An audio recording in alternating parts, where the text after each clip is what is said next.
her whole family does not understand. It's like a nightmare. And they don't understand. We don't know if it was mental issues. We don't know if something took over them. Because they never argued. And she loved him dearly. 4 black women and girls are killed every day. You actually heard me right there. I said every day. This is obviously a crisis, but oftentimes it doesn't get the attention it deserves.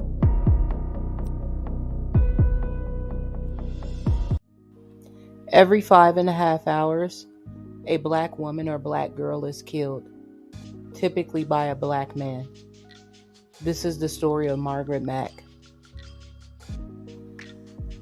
According to her family, Margaret Mack was a God-fearing woman. She had 4 sons that she loved dearly.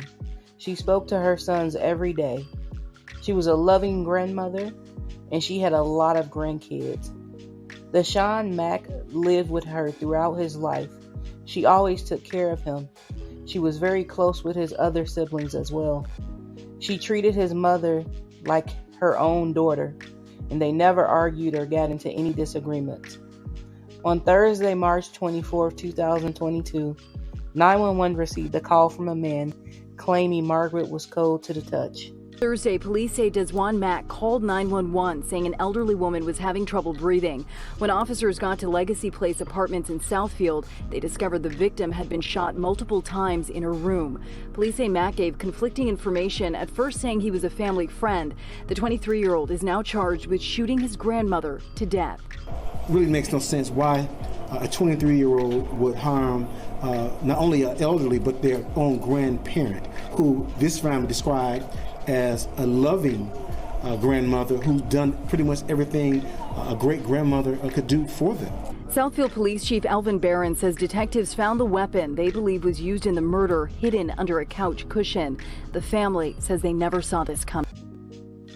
During their televised interviews, the family repeatedly stated that they had no idea Desjaun was capable of this, and that he and Margaret had a good relationship.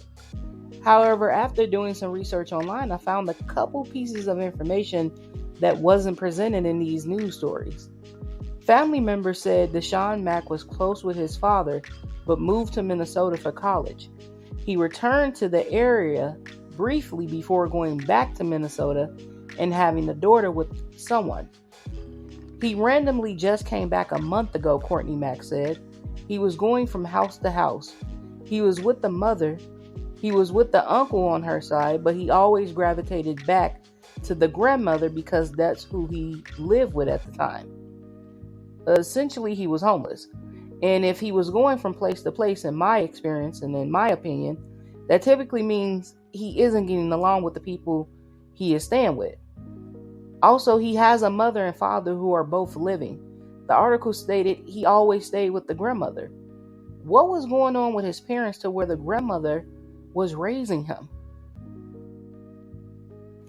The last piece of information I found said Mack's only criminal record is a domestic violence charge in Minnesota.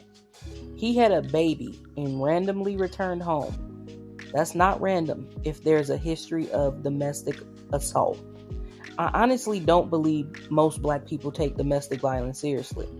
I believe they knew he was a troubled man, but may have not believed he would take out his rage on his grandmother.